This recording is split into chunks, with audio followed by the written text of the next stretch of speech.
반갑습니다. 성경의 시대를 따라 성경을 배워가는 성경 강의에 오신 것을 환영합니다. 오늘은 5번째 강의 시간으로 창조시대 혹은 원역사 시대에 대해 배우도록 하겠습니다. 그리고 강의를 준비하다 보니 창조 부분에 대해 설명할 것이 너무 많아서 두 부분으로 나누어서 강의를 하도록 하겠습니다. 강의를 시작하기 전에 왜 우리는 성경이 만들어진 구조를 따라 읽지 않고 연대기적으로 혹은 성경 시대별로 읽고 이해하려고 하는지에 대해 먼저 설명을 좀 드리고자 합니다. 우리가 가진 성경은 이미 성경 각 권이 가지고 있는 글의 양식이나 성격에 따라 분류되어 있습니다. 그러므로 성경을 읽는다는 것은 성경의 이름 분류와 순서를 따라 읽어야 한다는 것을 보여줍니다. 그런데도 성경을 연 혹은 성경 시대별로 살펴보는 이유는 무엇일까요? 그것은 성경에 기록된 하나님의 계시가 그리스도를 중심으로 해서 종말을 향하여 역사 속에서 발전해 나가기 때문입니다. 씨앗이 땅에 심겨지면 처음에는 아무것도 안 보이다가 서서히 싹이 나고 줄기가 나오며 잎이 나서 나중에 열매를 맺는 것처럼 성장해 나갑니다. 이처럼 하나님의 계시도 처음에는 아주 단순한 형태로 언급되다가 점점 시간이 지나가면서 구체적으로 여러 사건들과 말씀, 해석을 통해 풍성하게 드러납니다. 그리고 예수 그리스도에게서 그것이 무엇인지 명확하게 나타나면서 예수 그리스도께서 그것을 최종적으로 완성해 나가는 것을 보여줍니다. 히브리서 1장 1절에서 2절의 말씀을 보면 옛적에 선지자들을 통하여 여러 부분과 여러 모양으로 우리 조상들에게 말씀하신 하나님이 이 모든 날 마지막에는 아들을 통하여 우리에게 말씀하셨으니 이 아들을 만유의 상속자로 세우시고 또 그로 말미암아 모든 세계를 지으셨느니라. 히브리서의 말씀이 보여주는 것처럼 하나님은 옛날부터 예수님이 오실 때까지 예수님을 통해 하실 일을 지속적으로 말씀해 오고 계셨다는 것을 쉽게 발견할 수가 있습니다. 그러므로 우리가 하나님의 계획과 목적을 잘 깨달으려고 한다면은 하나님의 계시가 역사 순으로 혹은 연대기 순으로 어떻게 진행되고 발전해 나가는지 파악을 해야 알 수가 있다는 것입니다. 이미 제1강에서 언급한 것처럼 언약 혹은 하나님 나라, 구속사와 같은 주제들이 바로 역사 속에서 그 주제에 대한 하나님의 계시가 어떻게 발전되어 갔는지를 알려주는 내용들입니다. 우리가 하는 성경 탐구도 그와 같은 이해를 잘 할 수 있도록 하기 위해 먼저 역사 순으로 혹은 성경 시대별로 성경이 말하는 바를 배워가는 것입니다. 그러므로 반드시 성경을 연대기 순으로 읽어가면서 강의를 따라오시면 좋겠습니다. 창조 원역사 시대를 살펴보도록 하겠습니다. 창조 원역사 시대는 창세기 1장에서 11장까지의 내용을 배경으로 하고 있습니다. 세상을 창조하시고 아브라함을 부르시기 전까지의 내용이며 이스라엘 역사가 시작되기 전 배경을 이루고 있습니다. 창조 시대에 해당하는 성경의 내용을 정리해보면 암기하기 쉽게 크게 4대 사건으로 구분할 수가 있습니다. 창조, 타락, 노아 홍수, 바벨탑. 이것을 다시 두 부분으로 줄인다면 어떻게 되겠습니까? 세상의 창조와 인류의 타락이라고 말할 수가 있습니다. 창세기 12장부터 등장하는 이야기를 보면 이스라엘 민족의 조상 아브라함에 관한 이야기가 시작됩니다. 그렇다면 창조 시대는 세상을 향한 하나님의 구속의 필요성을 깨닫게 해줄 뿐만 아니라 이 일 때문에 하나님이 이스라엘 민족을 선택하셨다는 사실을 알려주기 위하여 기록되었다고 볼 수가 있습니다.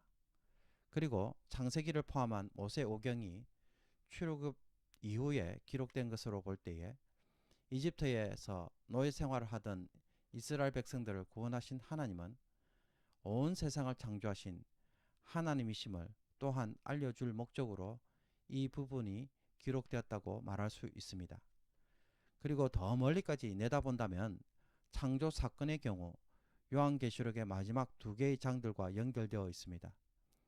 이는 창세기의 첫 창조 사건이 세상에 대한 기원을 말하려고 적은 것이 아니라 종말에 그리스도 안에서 완성되는 재창조 사건을 위한 서론으로, 즉 미리 알려주기 위하여 등장한다는 것을 보여주는 것입니다. 창조 시대의 첫 주제인 창조에 대해서 더 깊이 들어가 보도록 하겠습니다. 하나님이 세상을 창조하신 이야기를 창세기는 크게 두 부분으로 나누어서 설명합니다. 첫 번째는 창세기 1장 1절에서 2장 3절까지 내용으로서 창조 이야기를 전체적으로 밑그림을 그리듯 설명합니다. 그런 후에 두 번째 부분인 2장 4절에서 25절은 에덴 동산과 아담과 맺은 언약, 남자와 여자에 대한 창조 이야기로 그 범위를 좁혀 구체적으로 설명해 주고 있습니다. 창세기 1장 1절의 말씀을 보도록 하겠습니다. 창세기 1장 1절은 태초에 하나님이 천지를 창조하셨다는 선언으로 시작합니다. 이 선언은 이 이후로 시작되는 하나님의 모든 창조 사역에 대한 전체적인 선언입니다. 그리고 또한 아무것도 없는 상태에서 창조를 위한 재료를 하나님이 창조하셨다는 선언이기도 합니다. 그런데 어떤 영어 성경 번역은 이 1절을 하나님이 천지를 창조하셨을 때라는 말로 번역을 합니다. 1절을 이렇게 번역하게 되면은 하나님의 창조가 무에서 유가 아닌 유에서 유로 창조하신 것이 되어버립니다. 이렇게 표현을 하고 2절을 읽으면은 세상에는 이미 땅이 존재하고 있기 때문입니다. 그래서 하나님은 기존에 있는 것들을 가지고 창조하시는 분으로 묘사가 되는 것입니다. 이것은 잘못된 번역입니다. 그러므로 1절을 하나님이 천지를 창조하셨다는 말로 읽어야 2절과 자연스럽게 연결이 됩니다. 2절을 보면은 창조된 재료들만 있기에 땅이 혼돈하고 공허하며 흑암이 깊음 위에 있다고 말합니다. 아무것도 정리가 되지 못하고 있는 막막한 상황인 것입니다. 이는 상황에 하나님의 영이 수면 위에 운행하고 계신다고 말합니다. 여기서 운행하다는 말은 히브리어로 라하프라는 단어로 신명기 32장 11절에도 사용되어 있습니다. 마치 독수리가 자기의 보금자리를 어지럽게 하며 자기의 새끼 위에 너풀거리며 라고 하는 말이 나오는데, 여기서 자기 새끼 위에 너풀거리며 라는 말이 바로 운행하다는 말입니다. 그러므로 하나님의 영이 수면 위에서 운행한다는 말은 무슨 뜻이 되겠습니까? 독수리가 날개를 펴서 땅을 덮는 모양으로 움직이는 것을 의미합니다. 이것은 하나님의 지혜인 성령께서 이제 막 창조의 재료들로 질서를 만들고 형태를 만들며 채워 넣기 위하여 모든 것을 준비하는 모습을 보여주는 것입니다. 따라서 이 땅은 이제 구속이 필요한 그러한 모습인 것입니다. 그러므로 3절부터 31절까지는 6일 동안 하나님이 말씀으로 어떻게 창조하셨는지, 다른 말로 하면 혹 구속하셨는지 그것을 알려주고 있습니다. 그런데 먼저 여기에 대해 설명을 하기 전에 이 6일간의 창조에 대해서 과학적으로 설명하려는 시도들에 대해 좀 언급할 필요가 있는 것 같습니다. 하나님의 창조에 대해 성경은 과학적으로 설명하려고 기록하지 않았습니다. 그것보다는 창조에 대하여 신학적으로 해석하고 그것을 설명하려고 기록하였다는 것입니다. 그러므로 창세기 본문을 두고 하나님이 정말 6일간 창조하셨느냐, 아니면 하루를 긴 세월로 해석할 것인가, 혹은 창조의 순서는 맞는가, 처음부터 각기 종류별로 창조한 것인가, 아니면 진화의 과정인가 라는 수많은 논쟁을 하는 것은 무의미한 이야기가 될 수 있다는 것입니다. 예를 들어 우리가 이스라엘 성지순례를 갔다 왔다고 할 때에 우리는 이것을 시간 순으로도 설명할 수가 있고 장소별로 설명할 수도 있습니다. 또 어떤 사람들은 장소는 배경으로만 삼고 여행 중에 있었던 재미있던 일들을 중심으로 설명할 수도 있습니다. 이렇게 설명하는 중에 순서가 뒤바뀌기도 하고 장소 설명이 중첩되기도 하며 전달하려는 주제 때문에 의도적으로 어떤 것은 생략되기도 합니다. 그렇다면 이렇게 이야기하는 것이 잘못된 것이고 비과학적인 것이라고 말할 수 있겠습니까? 이것은 전달하려는 사람들의 목적에 따라 바뀌어진 것이기 때문에 잘못된 것이라고 말하기 어려운 것입니다. 또 해가 동쪽에 떠서 서쪽으로 진다고 표현하면 무조건 비과학적인 것이 되는 것입니까? 우리 주변에 있는 어떤 현상을 두고 문학적으로 혹은 신학적으로 해석하는 것에 대하여 과학이라는 잣대로 무조건 비판하는 것은 그 자체가 어리석은 공격들입니다. 특히 하나님의 창조에 대하여 진화론자들과 논쟁을 할 때에 우리는 그들이 사용하는 과학이라는 방법으로 증명해야 하는데 문제는 과학 이론 자체도 나중에 변하는 부분들이 있기 때문에 나중에 우리들 자신이 잘못된 과학 논리로 성경의 진리를 증명하는 결과를 만들어낼 수도 있습니다. 그렇다면 과학적으로 변호하는 것이 타당한가요? 타당하다고 말할 수 있겠습니까? 이건 역시 무의미한 일이 될 수가 있다는 것입니다. 물론 과학적으로 우리가 살펴보는 것은 좋은 일입니다. 그러나 알 수도 없는 것에 대하여 지나치게 다른 목적으로 또 기록된 말씀에 대하여 그런 잣대로 먼저 평가하는 것은 성경을 읽는 본래의 목적을 훼손한다는 것입니다. 그러므로 창조 기사에 대해서 다시 한번 우리가 주목해 보기를 원합니다. 창세기 저자가 창조 이야기를 무엇으로 풀어내고 있습니까? 7이라는 숫자를 통해 풀어내고 있습니다. 성경에서 7은 완전수로서 하나님의 창조가 완벽하다는 의미를 담고 있습니다. 그래서 또 7로 맞추고 있는 것입니다. 이는 마치 마태복음 1장에 등장하는 족보가 수많은 사람들이 있음에도 불구하고 14라는 숫자를 맞춰서 접근하는 것처럼 7 더하기 7은 14가 됩니다. 이 창조 이야기도 그런 의도로 접근하고 있다는 것에 대하여 우리가 먼저 주목해야 하는 것입니다. 혼돈하며 공허하며 흑암이 깊은 가운데 있는 땅을 하나님이 어떻게 만들어 가시고 최종적으로 어떤 상황에 두실까요? 6일간의 창조를 하시고 7일째 안식에 이르는 구속의 과정과 완성을 보여주는 것이 창세기 1장이 말하고 싶은 내용입니다. 그러므로 창조기사는 창조에 대한 과학적 설명의 시도가 아니라 신학적으로 해석된 설명이라는 것입니다. 먼저 3절부터 31절까지 나타난 6일간의 창조를 살펴보겠습니다. 무질서한 상황 속에서 준비하는 모습이 나타납니다. 첫째 날에는 빛과 어둠을, 둘째 날에는 궁창을 중심으로 궁창 아래의 물과 궁창 위의 물로 나누므로 하늘을 만드시고, 셋째 날에는 바다와 육지를 만드십니다.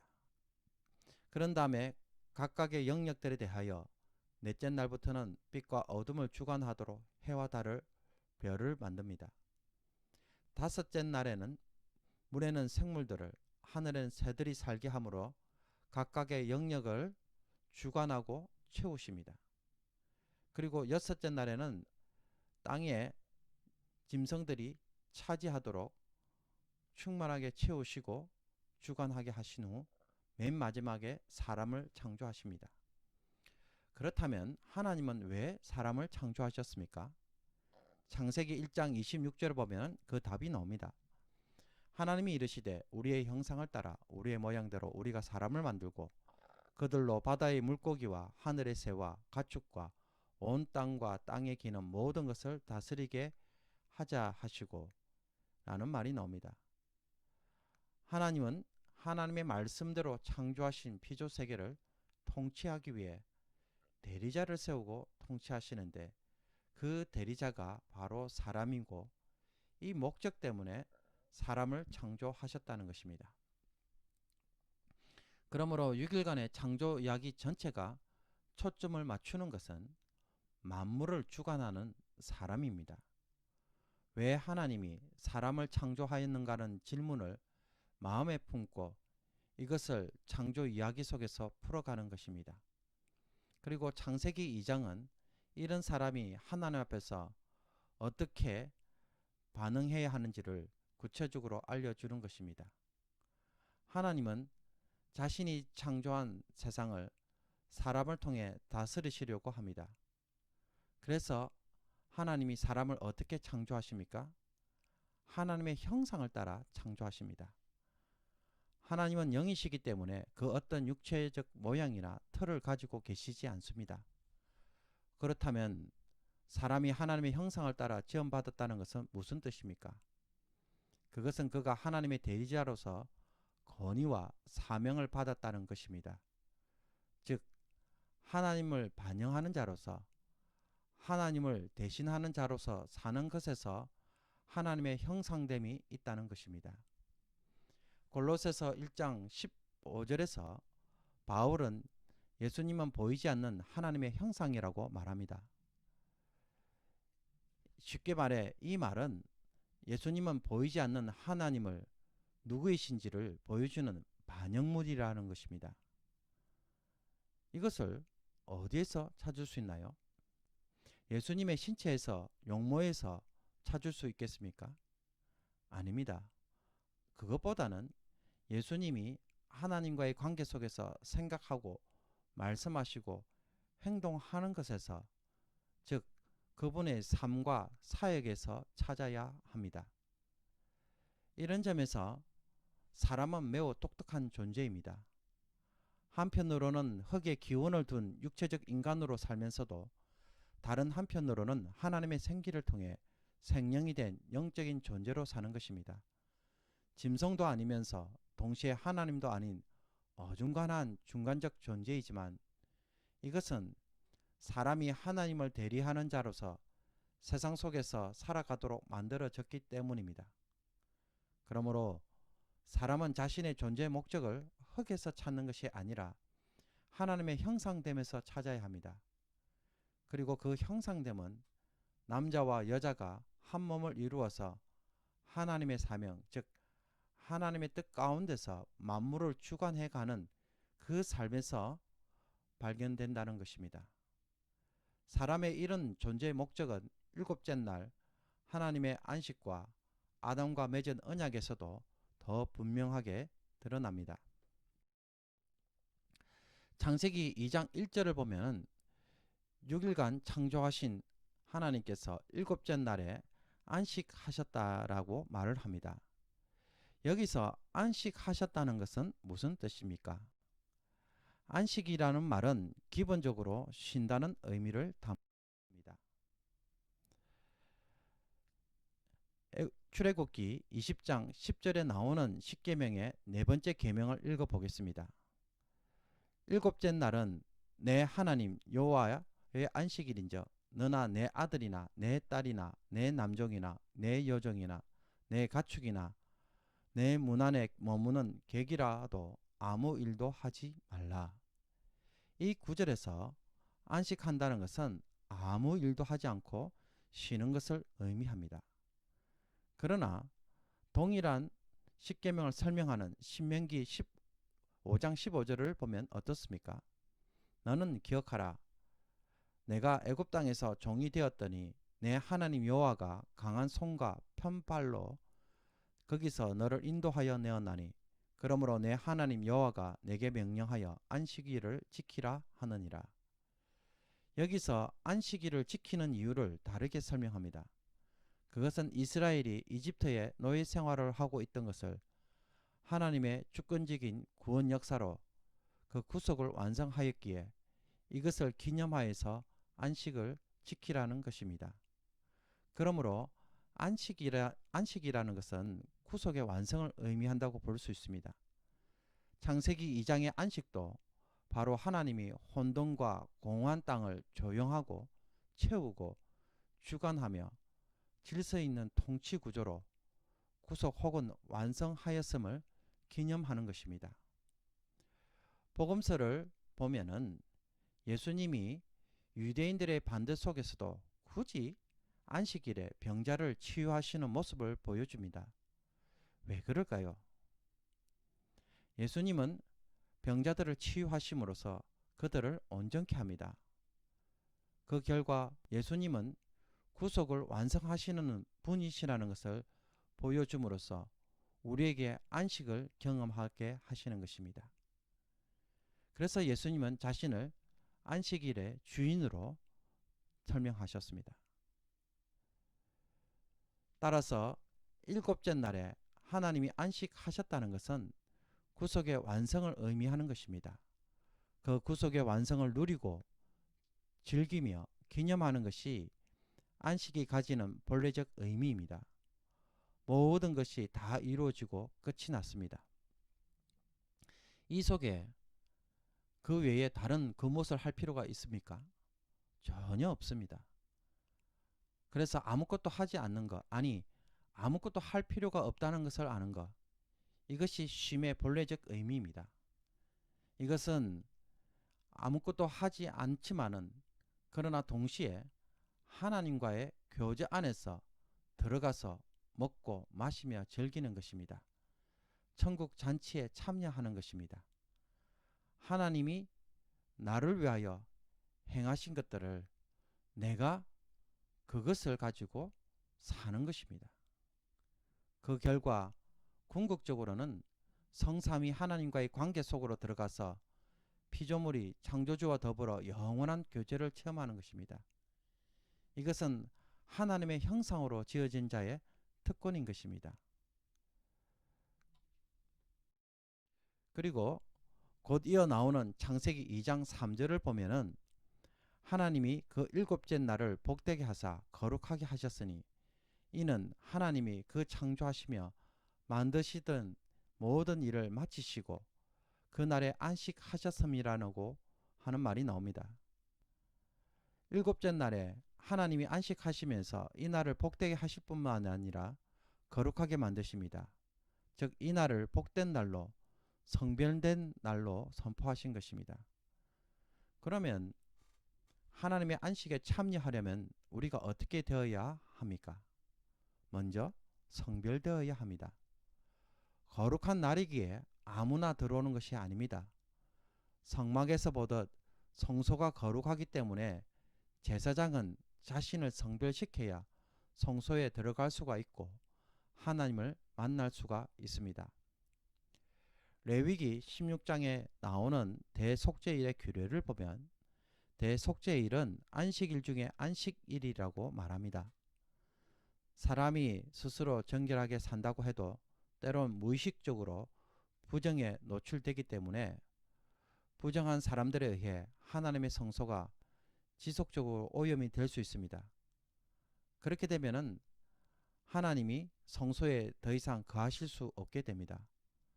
그러므로 죄와 부정으로 더럽혀진 성막과 대제사장과 그 집안 사람들 그리고 백성들을 정결케 하여서 이스라엘 백성들 가운데 하나님이 지속적으로 임재하시도록 하는 것이 대속죄일입니다. 그렇다면 인간을 비롯한 모든 피조물이 하나님의 안식에 참여하기 위해서는 거룩하게 만든 날에 대하여 하나님으로부터 거룩하다는 인정을 받아야 합니다. 하나님의 형상으로 지음받았다는 이유 하나만으로 사람이 거룩하다고 말할 수 없습니다. 하나님은 인간을 완벽하게 창조하셨습니다. 그러나 하나님께 성별된 자로서 하나님의 성인을 받은 것은 아니라는 것입니다. 레위기에서도 성과 속, 정결과 부정의 관계를 보면 정결은 만물의 정상적인 상태를 의미합니다. 여기에서 하나님께 구별하여 드려지게 되면 거룩한 것이 되고요. 정결에서 벗어나게 되면 부정한 상태가 됩니다.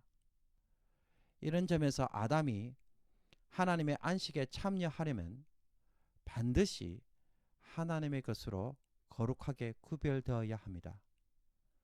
그래서 하나님은 이를 위하여 아담에게 한 가지를 요구하고 계십니다. 그것이 바로 아담과 맺은 언약이며 이 내용이 창세기 2장 4절에서 25절까지 다루어지고 있습니다.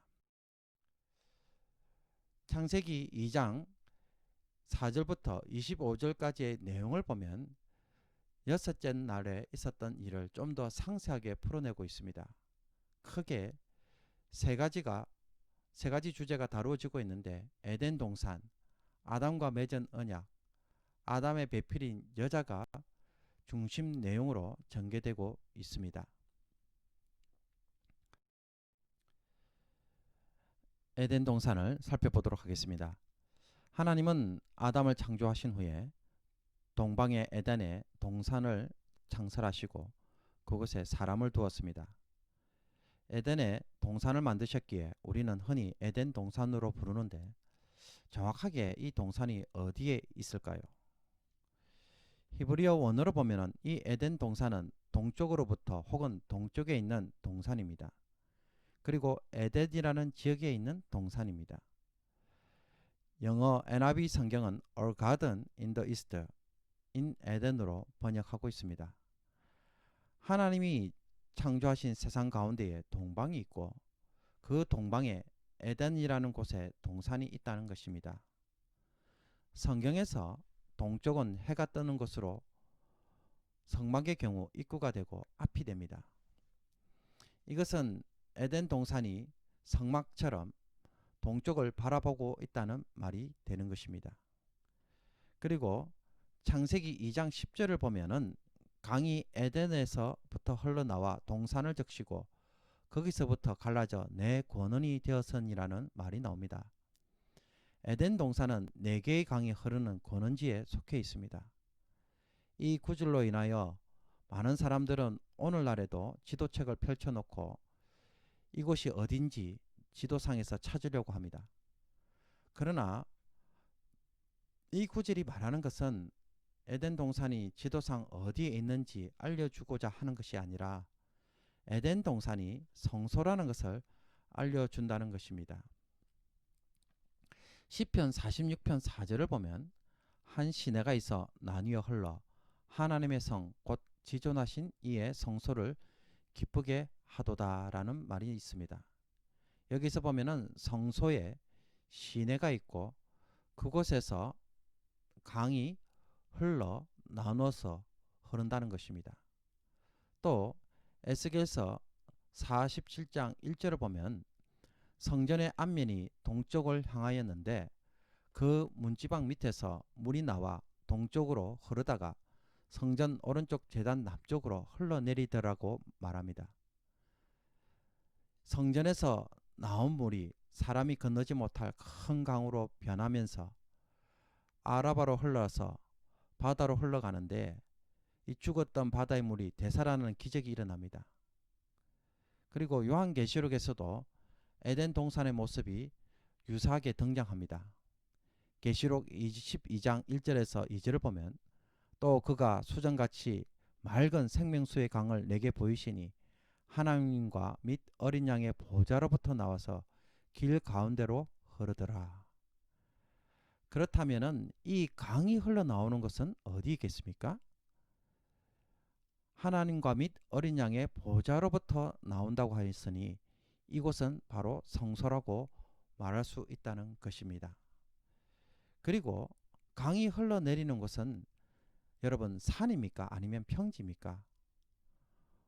우리가 생각하기에 강은 평지에서 흐른다고 생각하지만은 그러나 에덴 동산이 강이 흐르는 발원지라고 한다면은 이 에덴 동산은 주변의 지형보다 높은 곳에 위치해야 합니다.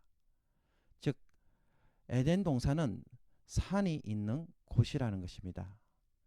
여러분, 하나님이 계시는 곳은 산입니다.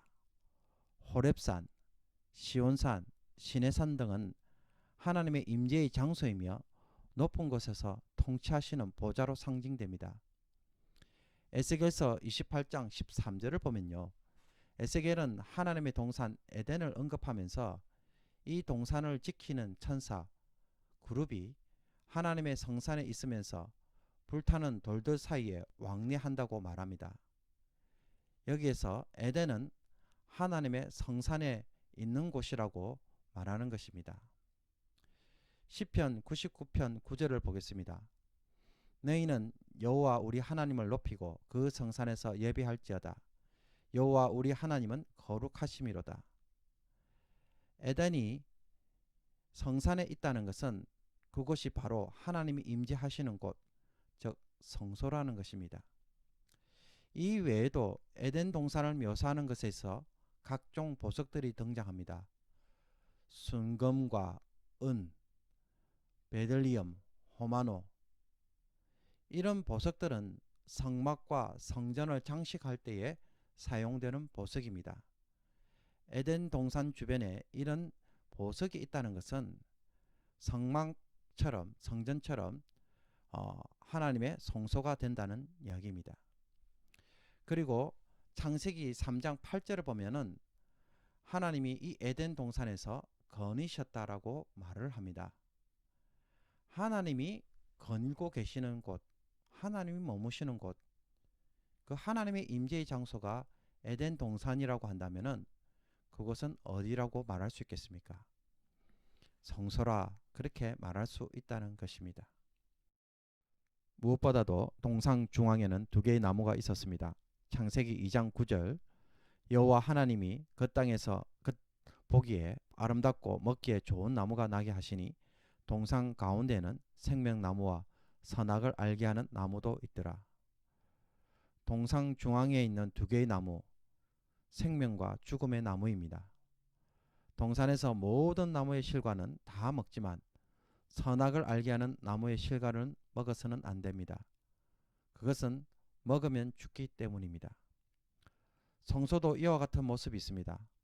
성소에서 지성소는 아무나 들어가지 못하고 언약궤를 만지거나 혹은 그것을 열어보게 되면 죽음을 경험하게 됩니다. 그러므로 선악을 알게 하는 나무와 생명을 주는 나무를 통해 에덴 동산 역시 성소의 모습을 담고 있음을 쉽게 알 수가 있습니다. 끝으로 아담과 하와가 에덴 동산에서 쫓겨나게 되자 에덴 동산 동쪽에 그룹들과 두루 도는 불칼을 두어서 생명나무의 길을 지키게 합니다. 이들 그룹은 하나님의 성전을 지키는 자들입니다. 솔로몬 성전을 보면 벽에 그룹들을 아로 새기고 지성소에 들어가는 휘장에서 그룹의 형상을 수놓고 언약궤에도 두 그룹의 날개로 덮여 있도록 만든 것을 보게 됩니다. 그러므로 천사들로 둘러싸여 있는 곳, 그곳은 하나님이 임재하시는 곳이고 곧 성소가 되는 것입니다. 그러므로 산 안에 거하는 아담은 어떤 사람일까요? 농부입니까? 아니면 제사장입니까? 창세기 2장 15절을 보면 여호와 하나님이 그 사람을 이끌어 에덴 동산에 두어 그것을 경작하며 지키게 하시고라는 말이 나옵니다. 이 구절을 보면 아담은 에덴 동산을 경작하고 지키는 자로 시험을 받습니다. 그런데 이 경작하며 지키다는 말을 히브리어로 보면은 아바드와 샤마르라는 단어입니다. 아바드는 제사장들이 성전에서 섬기는 일, 봉사, 예배하는 행동을 뜻하는 말이고, 샤마르는 율법을 준행한다고 할 때에 주로 사용되는 말입니다. 그러므로 에덴 동산에서 아담이 해야 할 일은 제사장의 직무를 감당하는 자로 살아야 한다는 것을 보여주는 것입니다. 여기에 대하여 아담은 하나님 앞에서 합당한 제사장으로 성별되어야 합니다. 그래서 주어진 것이 하나님과 아담 사이에 맺어진 언약입니다. 하나님은 아담에게 생명나무의 열매를 포함하여 동산에 있는 모든 열매는 다 먹을 수 있도록 하셨지만은 선악과 나무의 열매는 먹지 말도록 요구하셨습니다. 그러므로 아담은 여기에 대하여 분명하게 순종해야만 했었습니다. 만약 아담이 선악과 나무의 열매를 먹지 않고 생명나무의 열매를 맺었다면 그는 거룩한 제사장으로서 하나님의 피조 세계를 구속하는 일, 즉 다스리고 완성시켜 감으로써 하나님의 영원한 안식에 참여하는 자가 되었을 수 있었을 것입니다. 그러나 안타깝게도 아담은 그렇게 하지 못하였습니다. 대신에 예수님이 우리의 대제사장이 되셔서 우리를 구속하시며 만물을 그리스도 안에 통일되도록 하시는 일을 하십니다.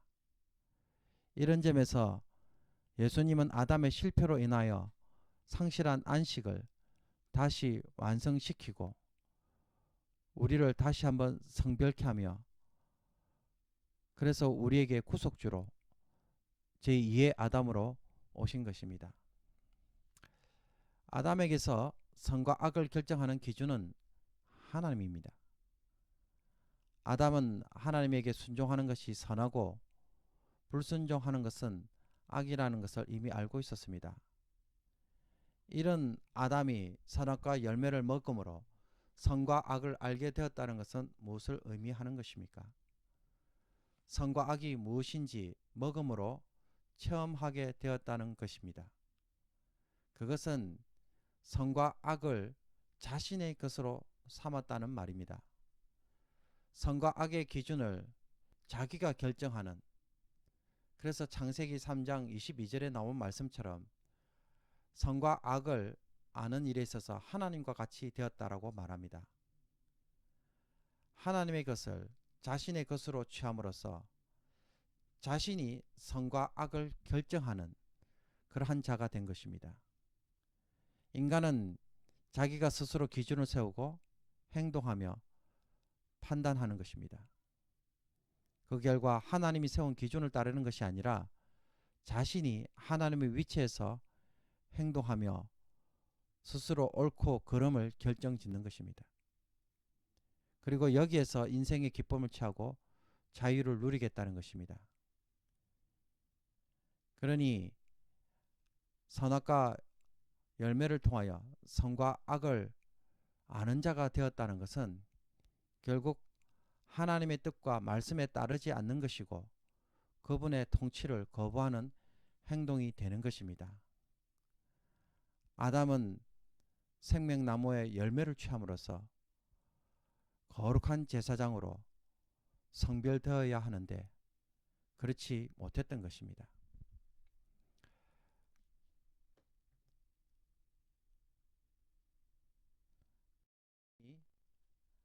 하나님께 성별된 제사장으로서 세상을 다스림으로 하나님 나라를 바로 세우도록 하는 이 일은 아담 혼자서 할 수 없는 일이었습니다.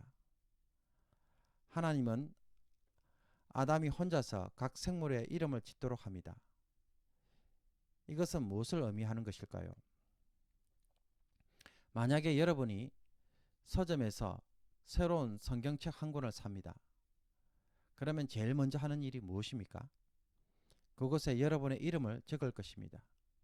그 이름을 적고 이제는 그 책을 여러분의 소유로 삼을 것이고 또 여러분의 통제하에 있는 물건으로 간주하게 될 것입니다. 혹 여러분의 집에 강아지가 있습니까? 여러분이 그 강아지의 이름을 부를 때에 그 강아지는 주인에게 달려와서 주인의 명령에 순종합니다. 그러므로 아담이 각 생물의 이름을 부른다는 것은 하나님이 주신 권위를 따라 만물을 다스리고 통제하는 권세가 있음을 보여줍니다. 그러나 이 일을 하는 모습을 보고 하나님은 아담을 도울 배필을 만듭니다. 이것은 아담이 혼자서 감당할 수 없는 일이라고 본 것입니다. 여기서 혼자라는 말은 아담을 도울 자로서 여자가 필요했다는 말도 되지만 동시에 아담 혼자 이 세상을 다 책임질 수 없다는 말도 포함됩니다. 그러므로 하나님은 아담의 갈빗대를 취해서 아담과 한 몸으로 함께 사역할 자를 만듭니다. 그리고 이 두 사람을 통하여 하나님의 형상을 닮은, 그래서 하나님의 뜻을 따라서 만물을 통치하고 다스릴 수 있는 수많은 사람들이 이 세상에 생육하고 번성하고 땅이 충만하여 하나님의 통치가 온 세상에 임하도록 하는 일을 두 사람을 통하여 맡깁니다. 그것 때문에 하나님은 아담에게 여자를 주신 것입니다. 하나님이 만드신 피조 세계는 보시기에 아름다웠고 아담과 하와 역시 하나님이 보시기에 심히 좋았습니다. 이 모든 것은 하나님과 맺은 창조 언약 아래에서 완벽했습니다. 그러나 이것은 절대적인 완성을 향해 나아가야만 했습니다. 아담은 하와와 더불어 에덴 동산에서 먼저 자신을 성별된 제사장으로 들여서 하나님이 만드신 피조 세계를 하나님의 뜻 안에서 다스림으로 하나님의 통치가 완성되고 하나님의 안식에 참여하도록 만물을 성별시키는 일을 해야만 했습니다. 어떤 트럭 운전수가 장거리 수송을 위해 제일 멋진 트럭, 제일 비싼 최고의 트럭을 한 대 구입했습니다. 그러면 모든 것이 끝이 납니까? 아닙니다. 이 트럭을 가지고 정말 그 목적대로 운전을 하고 사고가 나지 않아야 그 트럭의 가치가 완성됩니다. 그런데 그렇게 하지 않고 한 번씩 술을 먹고 운전을 하면 그 최고의 트럭은 어떻게 됩니까? 아마도 트럭뿐만 아니라 본인도 다쳐서 죽을 수 있을 것입니다. 다윗이 하나님의 성전을 짓기를 간절히 소원하자 하나님은 성전 대신에 다윗과 언약을 맺으시며 다윗의 왕조를 영원토록 해주겠다고 약속합니다. 하나님은 성전을 향한 다윗의 마음을 잘 알았습니다. 그것은 다윗이 하나님의 마음에 합한 자로서 항상 자기가 이스라엘의 왕이 아니라 하나님이 이스라엘의 왕으로 여기며 살았기 때문입니다. 하나님이 성전에서 영원히 계시면서 이스라엘을 통치해 주시기를 간절히 원하는 마음이 있었던 것입니다. 이런 다윗을 보시고 하나님은 다윗의 왕조를 영원토록 해 주시겠다고 약속하신 것입니다. 솔로몬도 그가 왕이 되었을 때에 그는 주의 백성을 잘 판단할 수 있도록 지혜와 지식을 강구했습니다. 이것은 이스라엘 백성을 자기 백성이 아닌 하나님의 백성으로 이해하고 그들을 잘 다스리기 위해 하나님의 지혜와 지식을 구한 것입니다. 이런 점에서 솔로몬 역시 다윗처럼 이스라엘의 왕은 자기가 아닌 하나님이심을 고백하고 하나님의 뜻에 따라 다스리려고 했기에 하나님은 이 솔로몬의 요구를 기쁘게 여기신 것입니다. 그리고 여기에 대해 하나님은 솔로몬에게 그가 구하지 않은 부와 재물과 영광을 주십니다. 하나님의 복을 누리도록 하신 것입니다. 우리도 이와 같은 하나님의 제사장이 되고 거룩한 나라가 되기를 원합니다. 하나님께서 이스라엘 백성들을 애굽에서 구원하시고 시내산에서 율법을 주실 때에 이스라엘 백성들을 향하여 이스라엘 백성들은 하나님의 소유된 백성이고 또 거룩한 제사장 나라라고 말씀하셨습니다. 그러므로 아담이나 또 이스라엘이나 우리 모두가 하나님 앞에서 성별된 제사장으로 열방을 하나님께 올려드려야 할 그러한 책임과 그러한 사명을 가지고 살아가는 자들이라는 것입니다. 우리가 이 사명을 잘 감당할 수 있었으면 좋겠습니다. 이상으로 강의를 마치도록 하겠습니다. 다음 강의는 아담과 하와의 타락에서 바벨탑 사건, 셈과 데라의 족보까지 살펴본 후 창조 시대를 마무리하도록 하겠습니다. 네, 감사합니다.